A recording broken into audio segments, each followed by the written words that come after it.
Hello friends, आज हम सीखेंगे how to get the roots for a quadratic equation by the method of factorisation.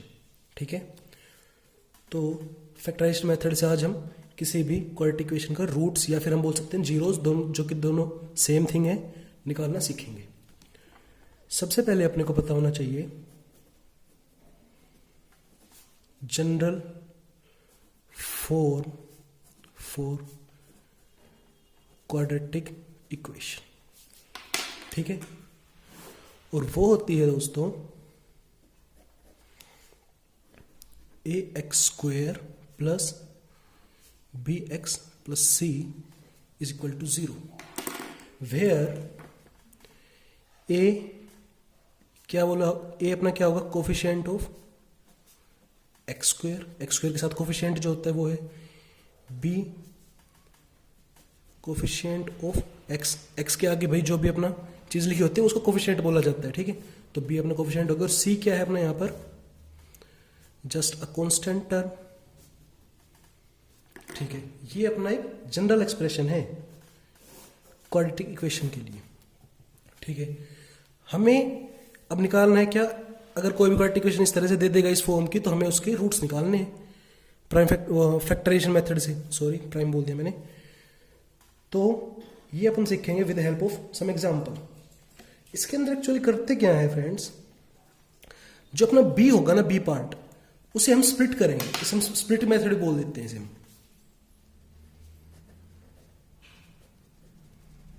Splitting the middle term. ये method भी हम कई बार इसको बोल देते हैं। क्यों? क्योंकि मिडिल टर्म अपनी कौन सी हुई, bx वाली मिडिल टर्म हुई ना, तो इस bx के जो b कोफिशिएंट है हम उसको ब्रेक डाउन करेंगे, हम उसको स्प्लिट करेंगे दो फैक्टर्स के अंदर, सच दैट किस तरह से हम b को तोड़ेंगे। देखो, ये जो अपना b है ना, इसे हम इस वे में तोड़ेंगे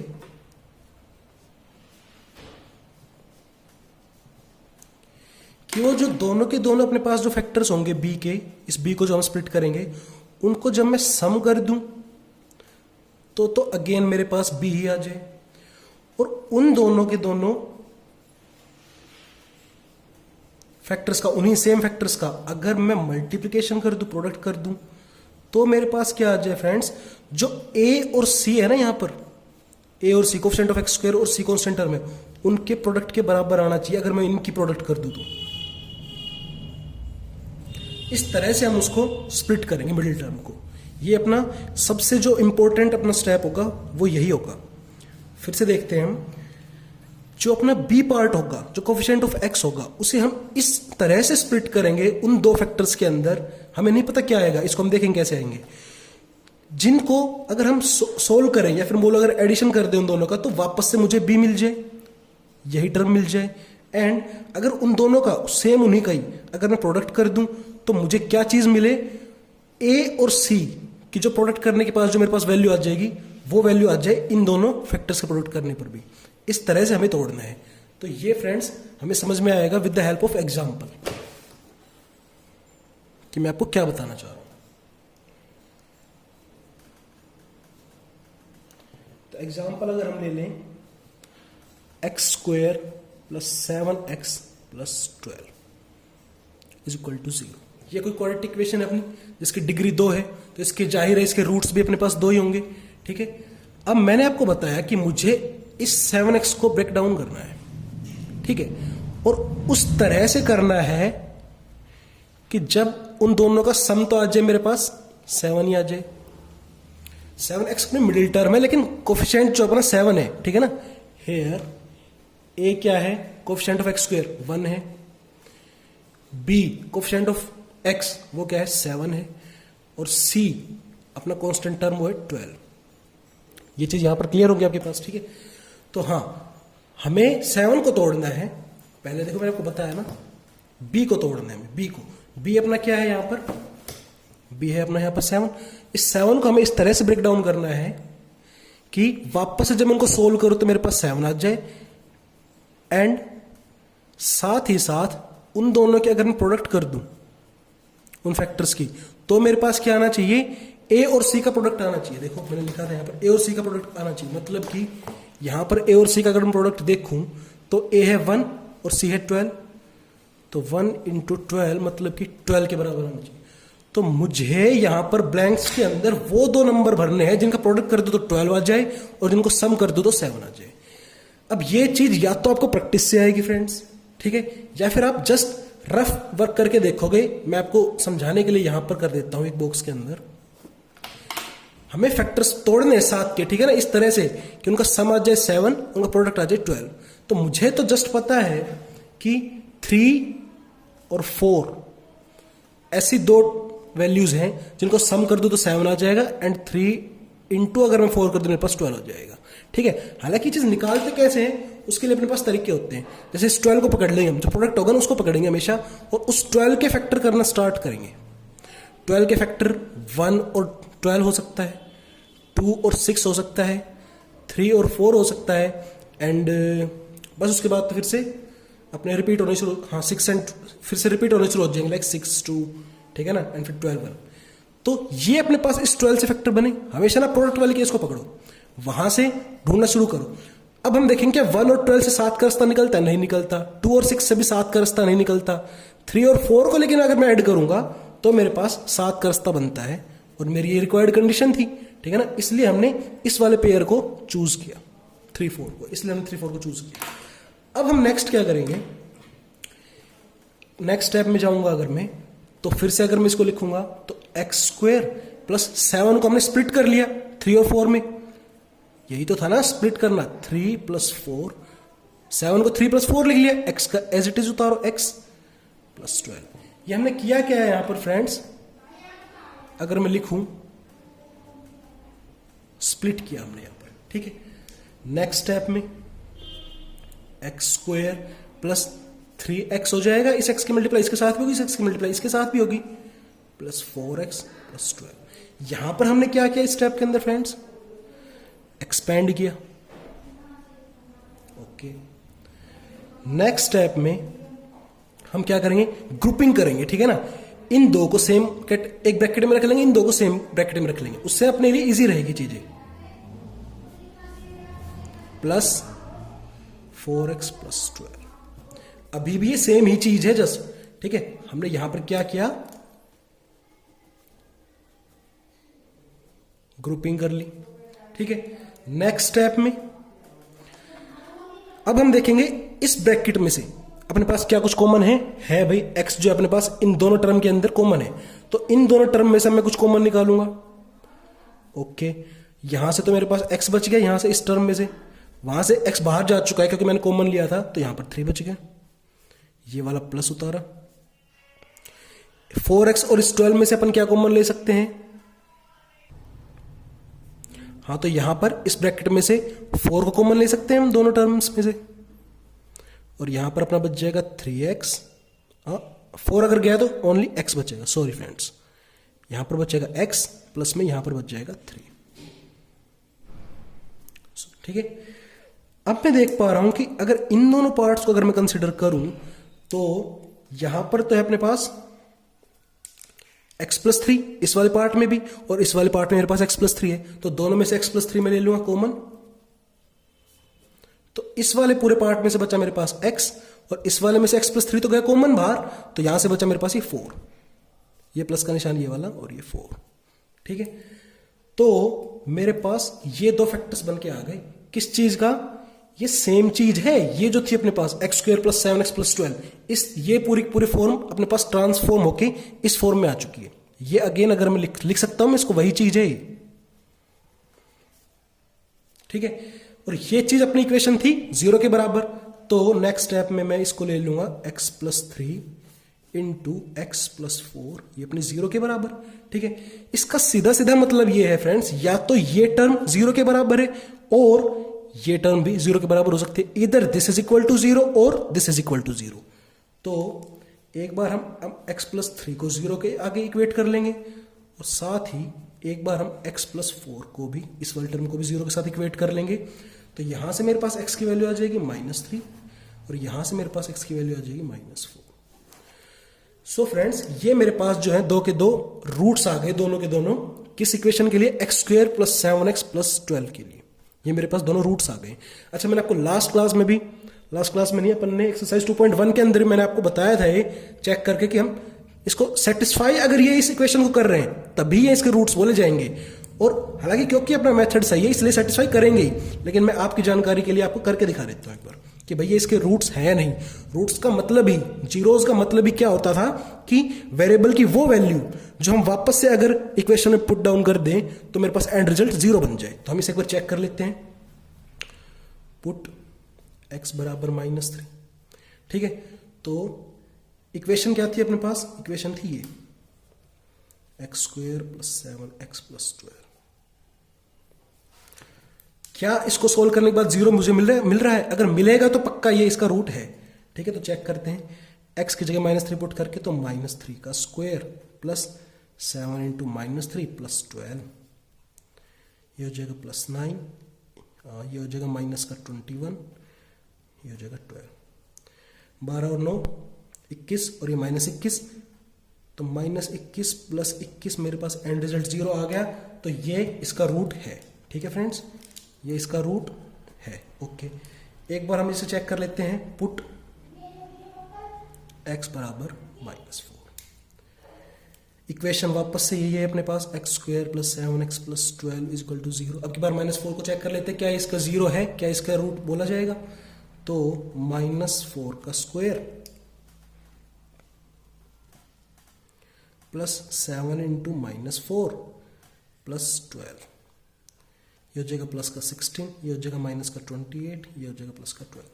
16 और 12 फिर से 28 प्लस के ये -28 और एंड रिजल्ट मुझे मिल गया 0। तो फ्रेंड्स ये दोनों के दोनों इसके रूट्स हैं। एक एग्जाम्पल हम और ले लेते हैं जिससे आपको बिल्कुल क्लियरिटी आ जाएगी। ओके फ्रेंड्स, तो ये अपना दूसरा एग्जाम्पल है। इसको अगर आगे लेके बढ़ेंगे तो पहले तो हमें नोट डाउन कर लेना चाहिए कि a की वैल्यू यहां पर है 2, b की वैल्यू है -8 एंड c की वैल्यू है +6, ठीक है। अब फिर से हमें क्या करना है, b को, जो b वाला पार्ट है, ये मिडिल टर्म जो होती है अपनी, ठीक है ना, इसको इस तरह से ब्रेक डाउन करना है, इस तरह से स्प्लिट करना है कि वो जो दो फैक्टर्स होंगे उनका सम तो आ जाए वापस से b के बराबर, उनका जो प्रोडक्ट होगा उन दोनों फैक्टर्स का वो आ जाए अपना प्रोडक्ट ऑफ a × c के बराबर, ठीक है। तो b की वैल्यू क्या है अपनी, मुझे तो पता है ना, इस एग्जांपल के अंदर b की वैल्यू -8 और प्रोडक्ट ऑफ a और c क्या होगा अपना 2 × 6 12।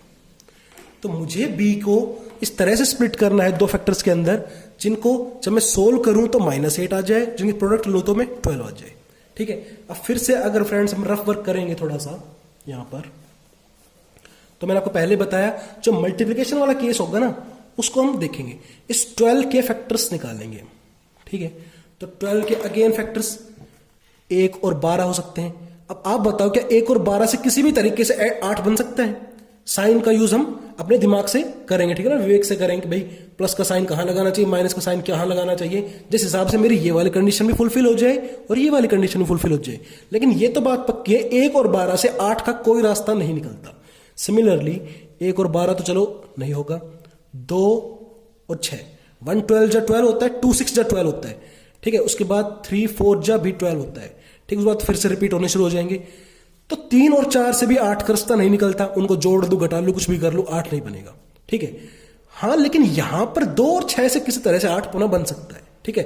तो अपन प्रायोरिटी देंगे इस वाले केस को, इसको भी नहीं करेंगे, इसको भी नहीं करेंगे, इस वाले पेयर को उठाएंगे। और अब प्रॉपर साइन का अगर मैं यूज करूंगा तो मुझे पता है, अगर मैं यहां पर लिख लू भाई -2 और -6 अगर मैं ले लू, ये साइन का जो अपने को यूज है ना, ये प्रैक्टिस के साथ ही पता चलेगा आपको।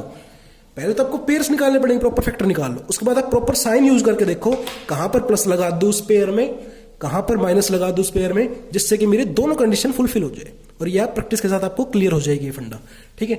तो मुझे पता है, और इस केस में तो ठीक है ना, अगर मैं, हाँ ठीक है, ये दोनों के दोनों अगर मैं माइनस के ले लूंगा तो मेरे पास इनका सम तो बन जाएगा -8, और इन दोनों का अगर मैं प्रोडक्ट करूंगा तो मेरे पास बच जाएगा +12 आएगा, ठीक है। तो यहां अपन लिख लेते हैं इजीनेस के लिए -2 -6, अगर हम ऐड करेंगे तो मेरे पास -8 ही आएगा, एंड माइनस का 2 इंटू माइनस का 6 अगर हम करेंगे तो मेरे पास प्लस का 12 आएगा। ओके फ्रेंड्स, अब अपन आगे मूव करते हैं।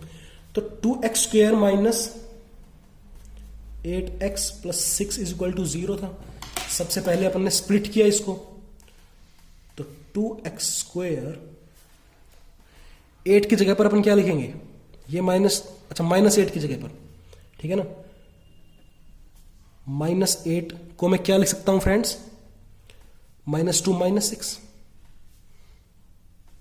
और ये वाला x as it is plus में 6 इज इक्वल टू 0। ये अपन ने क्या किया, यहां पर स्प्लिट किया। स्प्लिट करने का जो अपना तरीका था वो अपन यहां पर डिस्कस किया अपन ने। ओके, नेक्स्ट स्टेप में 2x square as it is, -2 के साथ भी x की मल्टीप्लाई होगी और -6 के साथ भी x की मल्टीप्लाई होगी, तो एसोसिएटिव रूल से, तो माइनस का 2x माइनस का 6x प्लस का 6 इज इक्वल टू 0। ये अपन ने क्या किया फ्रेंड्स, ये अपन ने एक्सपेंड किया। यहां पर नेक्स्ट स्टेप में अपन ग्रुपिंग करेंगे। ग्रुपिंग मैंने बताया था, इन दो पेयर को उठा लो और इन दो क्वांटिटीज को उठा लो, ठीक है। तो यहां पर हो जाएगा माइनस का प्लस का 2x स्क्वायर माइनस का 2x, इसको एक ब्रैकेट में कैद कर लिया और यहां पर आप प्लस लिख लो, और ये -6x प्लस 6 इक्वल टू 0। इन दोनों को हमने एक ब्रैकेट में कैद कर लिया। अच्छा देखो, इस प्लस की, ये प्लस यहां पर कोई इफेक्ट नहीं डाल रहा है, ठीक है ना, ये यही चीज है। अगर यहां पर आप बाहर प्लस रखोगे, अंदर का ये -8 है, माइनस का 8 प्लस का मल्टीप्लाई, प्लस के 1 से मल्टीप्लाई होगी तो वापस से -8 है, तो ये चीज यहां पर लेकर जा रही है हमें, और ये इस चीज को हम यूं भी लिख सकते हैं, कोई फर्क नहीं पड़ रहा है, ठीक है ना। सिमिलरली ये दोनों की दोनों चीजें, अब इस प्लस की मल्टीप्लाई -6 से होगी, प्लस की multiply in the sense plus के 1 की मल्टीप्लाई अगर -6 से करूंगा तो मेरे पास -6 ही आएगा, और प्लस के 1 की मल्टीप्लाई अगर प्लस के 6 से करूंगा प्लस का 6 ही आएगा। तो ये वाला स्टेप को मैं यूं लिख सकता हूं और इस वाली चीज को मैं यूं लिख सकता हूं, कोई फर्क नहीं पड़ रहा है, ठीक है ना। अपने क्वेश्चन को इजी अप्रोच देने के लिए अपने ये सब करना पड़ता है। और ये स्टेप में हमने किया क्या है वैसे, अगर बात करें तो ग्रुपिंग की बात की है भाई, ग्रुप्स बना लिए ना, दो पेयर बना लिए अपने एक। अब इस पूरे वाली ब्रैकेट में से मैं क्या कॉमन लूंगा कुछ, और इस पूरे वाले ब्रैकेट में से कुछ कॉमन लूंगा, ठीक है। तो यहां पर मेरे पास फ्रेंड्स मैं ले सकता हूं प्लस का 2x अगर मैं कॉमन ले लूं तो यहां से तो बच जाएगा x, यहां से बच जाएगा माइनस का 1। सिमिलरली यहां पर मैं क्या कॉमन ले सकता हूं, माइनस का 6 कॉमन ले लूंगा, माइनस का 6 मैंने कॉमन ले लूंगा अगर, तो यहां पर तो बच 6, हाँ ठीक है, यहां पर तो बच जाएगा मेरे पास प्लस का x और यहां पर बच जाएगा मेरे पास माइनस का 1। अब ये लिखने का तरीका है और ये आपको प्रैक्टिस से ही पता चलेगा। अभी तक भी मैंने कुछ भी गलत नहीं लिखा है। आप कैसे चेक कर सकते हो कि अपन गलत जा रहे हैं या नहीं जा रहे हैं। अगर इस स्टेप को मैं एक्सपेंड कर रहा हूं तो मेरे पास ये चीज आ रही है, इसको अगर मैं वापस से कॉन्ट्रैक्ट करूंगा तो मेरे पास ये चीज आनी चाहिए। इसको देखो, अगर मैं रफ में चेक करूं कि अपन कुछ गलत तो नहीं कर रहे हैं, तो उसका मतलब क्या है कि इस चीज की मल्टीप्लाई अगर मैं इससे करूंगा तो वापस से मेरी वही चीज आनी चाहिए, ठीक है। तो ये तो अगेन अल्टीमेटली, अच्छा सुनो, ये प्लस वाला आपको मान लो दिक्कत करेगा तो इसको एक स्टेप और अहेड चलते हैं अपन। ये यहां पर प्लस के बाद -6 इनटू में है, जब कोई भी साइन किसी भी, ठीक है ना, तो ये इसका मतलब क्या है, इसका मतलब सीधा सीधा ये है कि प्लस के 1 की मल्टीप्लाई -6 से हो रही है। प्लस के 1 की मल्टीप्लाई अगर कभी भी -6 से होगी तो एंड रिजल्ट तो माइनस का 6 ही आएगा ना। तो इस चीज को मैं इजी करने के लिए अब सीधा माइनस का 6 लिख लूंगा यहां पर, ये x -1। अब यहां से मेरे पास ना इस स्टेप के बाद डायरेक्ट ये जो स्टेप है, ये वाली चीज, ये वाली चीज को अगर मैं, ठीक है ना, अपन करके देख लेते हैं कि ये डायरेक्ट अपने पास ये बन चुका है, तो इसको अगर मैं कॉन्ट्रैक्ट करूंगा तो वापस मेरे पास वही चीज आ रही है नहीं। अगर आ रही है तो अपन सही है, अगर नहीं आ रही तो अपन गलत है। तो इसको देख लेते हैं। -6 की मल्टीप्लाई अगर मैं x से करूंगा तो मेरे पास -6x ही आएगा, और -6 की मल्टीप्लाई अगर मैं -1 से करूंगा मेरे पास +6 ही आएगा। तो अपन बिल्कुल सही चल रहे हैं, ठीक है, यहां तक चीजें बिल्कुल ओके। अब फ्रेंड्स मेरे पास बात आएगी, अब हम इन दो ग्रुप्स को देखेंगे। एक ये ग्रुप है अपने पास, एक ये ग्रुप है अपने पास। इन दोनों ग्रुप्स के अंदर भी देखो x -1 यहां पर प्रेजेंट है, x -1 यहां प्रेजेंट है, तो दोनों में से मैं x -1 को ले लूंगा कॉमन। तो x -1 को मैंने जब कॉमन लिया इस पूरे ग्रुप में से तो मेरे पास बचा क्या, 2x। सिमिलरली x -1 को यहां से मैंने कॉमन लिया तो मेरे पास बचा क्या यहां से, -6। तो ये मेरे पास टोटल फैक्टर बन के आ गए हैं 2, और इसका सीधा सीधा मतलब ये है कि इधर दिस इज इक्वल टू 0 और दिस इज इक्वल टू 0। तो x माइनस 1 को एक बार में 0 के बराबर रख लूंगा, एक बार 2x माइनस 6 को 0 के बराबर रख लूंगा। यहां से मेरे x की वैल्यू आ गई 1 और यहां से मेरे x की वैल्यू आ जाएगी उधर प्लस का 6/2 3। ये मेरे 2 रूट्स निकल कर आ गए। ठीक है, इन्हें भी अपन चेक कर सकते हैं एक बार कि भाई प्रॉपर रूट्स हैं या नहीं, अपन ने कहीं गलती तो नहीं की। तो वो कैसे चेक करेंगे, इनको हम वापस से इक्वेशन में पुट डाउन करेंगे और अगर अपना एंड रिजल्ट इसको सोल्व करने के बाद 0 आ रहा है तो yes they are perfectly are true roots. Okay, एक बार चेक कर लेते हैं। x की वैल्यू अपनी क्या क्या आई है, 1 और 3 है। इक्वेशन थी अपने पास 2x² minus 8x plus 6 equal to 0। एक बार करेंगे पुट x बराबर 1, उस चीज से अपने पास क्या बन जाएगा फ्रेंड्स, x जगह पर 1 पुट कर दूंगा तो 2 इंटू 1 का square minus 8 into 1 plus 6, 2 minus 8 plus 6 and ये प्लस 8 माइनस 8 एंड रिजल्ट अपना 0 ही आ गया। ठीक है, तो yes 1 is its root। Similarly एक बार करेंगे put x is equal to 3, इसको चेक कर लेते हैं। तो 2 इंटू एक्स की जगह पर 3 का स्क्वायर माइनस 8 इंटू एक्स की जगह पर 3 प्लस 6 इक्वल टू 0। ये आना चाहिए 0 के बराबर, ठीक है ना। तो 3 का स्क्वायर 9 टू जा 18 माइनस 8 3 जा 24 प्लस 6 18 और 6 प्लस के 24, ये आपका माइनस का 24 एंड दोनों के दोनों कैंसिल आउट होकर अपने पास एंड रिजल्ट 0 है। तो yes 3 is its root. Okay friends, I hope आपको अच्छे से समझ में आया होगा। मिलते हैं नेक्स्ट वीडियो में।